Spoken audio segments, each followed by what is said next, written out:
Bonsoir à toutes et à tous, soyez les bienvenus pour cette nouvelle édition de votre journal local. Il est 18h sur le plateau de TV Vendée et voici le sommaire.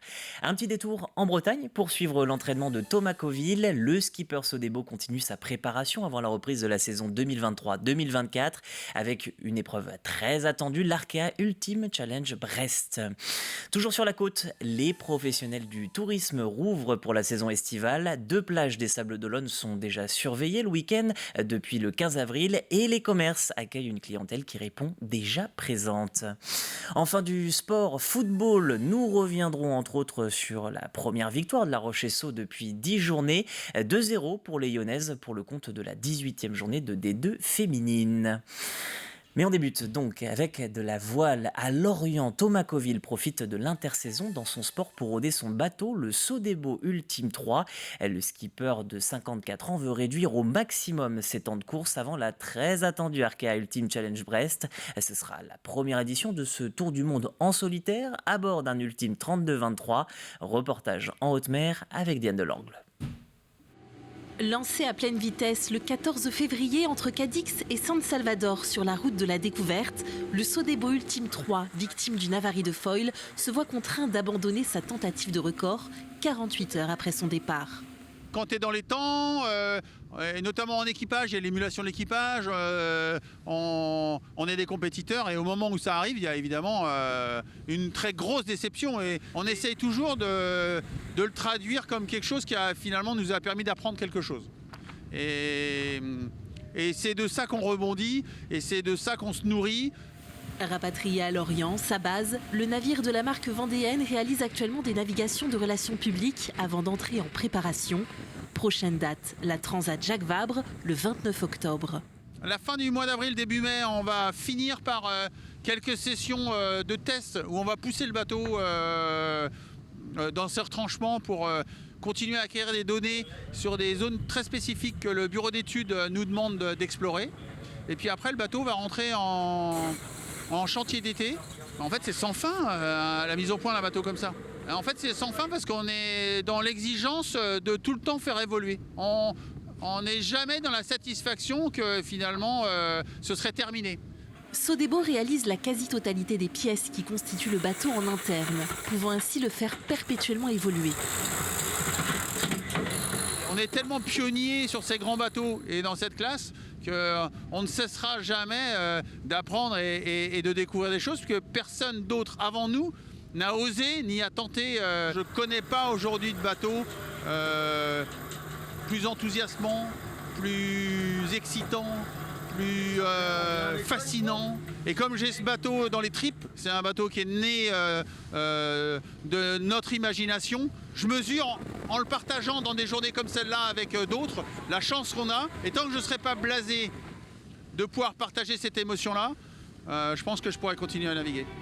Et l'équipe mettra ensuite le cap sur son objectif majeur, l'Arkea Ultime Challenge, la première confrontation en ultime autour du monde en solitaire. Départ prévu de Brest en janvier 2024.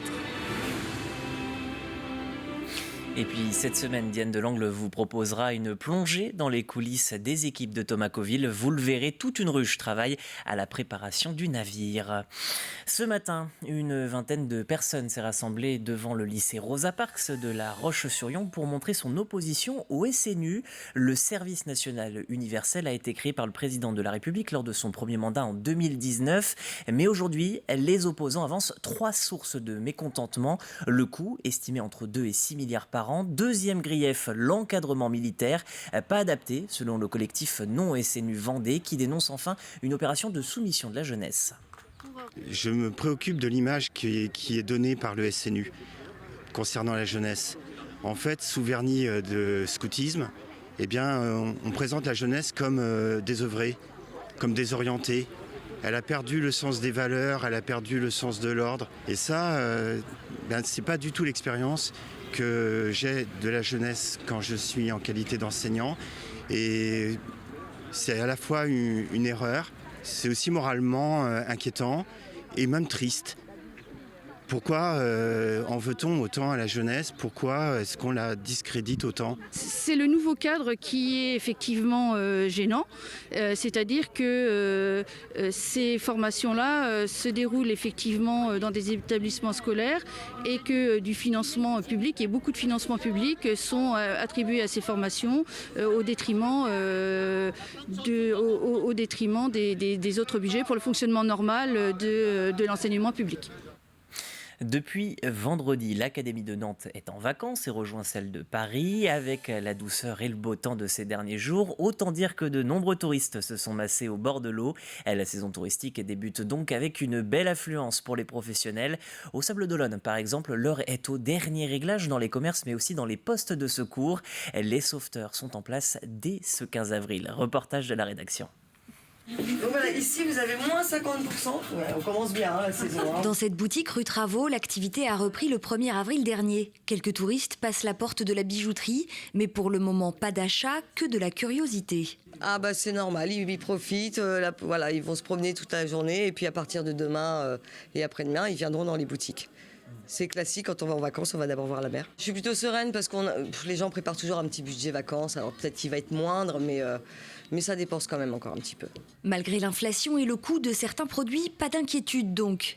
Devant l'océan, les commerces de bouche font d'ailleurs déjà le plein de leur côté. Honnêtement, je pense que ça va très bien se passer. On est sur une station balnéaire. Tout le monde a envie de manger sa petite boule de glace en plein été pendant les vacances, que ce soit même une crêpe, une gaufre. Donc honnêtement, je pense qu'il n'y a pas de crainte à notre niveau et je pense que les clients seront toujours là. En 2022, près de 3 millions de nuitées ont été recensées en Vendée entre le 8 avril et le 8 mai. Avec le début des vacances dans l'Académie de Nantes, de nouveaux touristes arrivent, mais aussi des Vendéens venus prendre un bain de soleil sur la côte. On commence à voir un petit peu de monde là, depuis le début des vacances. Alors, sinon, on a vécu une période un peu calme due à la météo, mais aussi un peu les conditions économiques aussi qui, à mon avis, freinent un peu les gens à venir au bord de mer, quoi. Plutôt fraîche, mais il fait beau, c'est agréable. Il y a une belle météo. Je suis venue juste pour la journée. J'habite plus dans les terres de la Vendée, mais ça fait plaisir de venir sur la côte. Si tout le monde reprend ses marques, c'est aussi le cas pour les postes de secours. 2 ont ouvert le samedi 15 avril. Cette année, 59 personnes vont travailler à la surveillance et la protection des plages sablaises. On est loin de la fréquentation qu'on peut atteindre en juillet-août, 30 000 en semaine par jour, 50 000 sur les week-ends. Mais ça permet aux sauveteurs de bien se préparer et être armés du coup pour la haute saison estivale. Et il est important de se replacer, de reprendre les bonnes habitudes, réétudier du coup les conditions océaniques pour chaque journée afin que les baigneurs se baignent en toute sécurité. Les autres postes vont ouvrir petit à petit afin de proposer 2,7 km de plages sécurisées. En attendant, vous pouvez déjà fouler le sable les pieds dans l'eau. C'est garanti sans risque.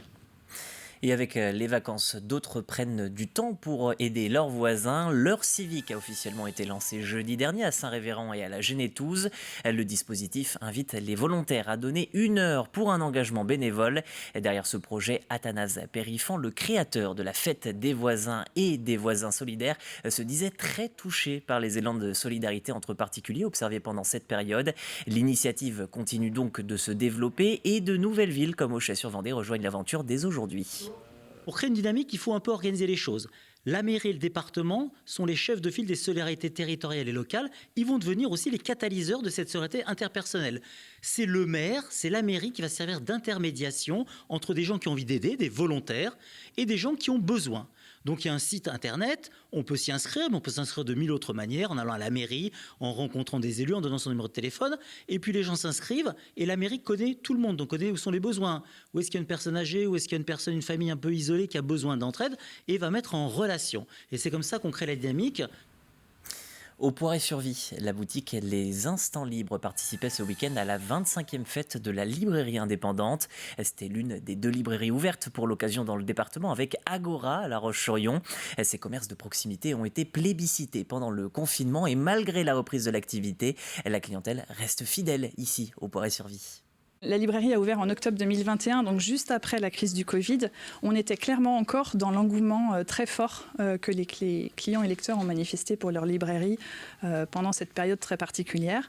2022, ça s'est un petit peu dégonflé. Le budget consacré à la culture a pu s'allouer sur d'autres secteurs.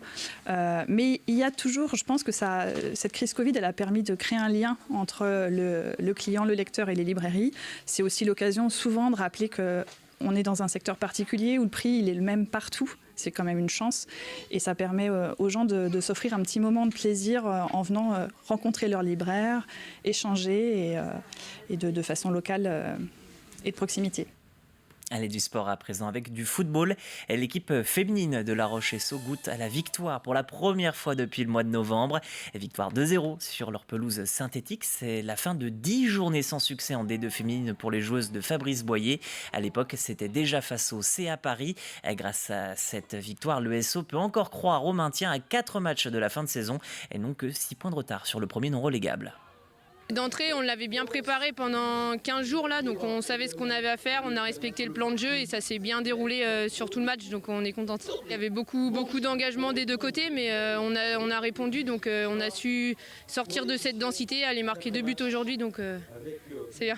On a toujours continué d'y croire, tant que mathématiquement c'est pas fait, on a des concurrents directs là sur la suite du championnat, donc voilà, il va falloir tout gagner, mais on a commencé par aujourd'hui, on va continuer et on fera les comptes à la fin et nous on y croit, donc faut y croire. Et quelques images de handball pour finir avec ce match pour le compte de la 23e journée de National 1 féminine opposant La Roche à Rochechouart. Très vite, les Lyonnaises prennent l'avantage devant leur public de la salle Jean Yol et leur adversaire du soir pourtant sur le podium ne vont pas parvenir à rattraper le retard. Les Vendéennes s'imposent 25-18 face aux joueuses de la Haute-Vienne. C'est ainsi que s'achève cette édition. Merci de l'avoir suivi. Le prochain point en direct sur l'actualité, ce sera demain matin à 7h avec Caroline Tronche. Belle soirée sur TV Vendée.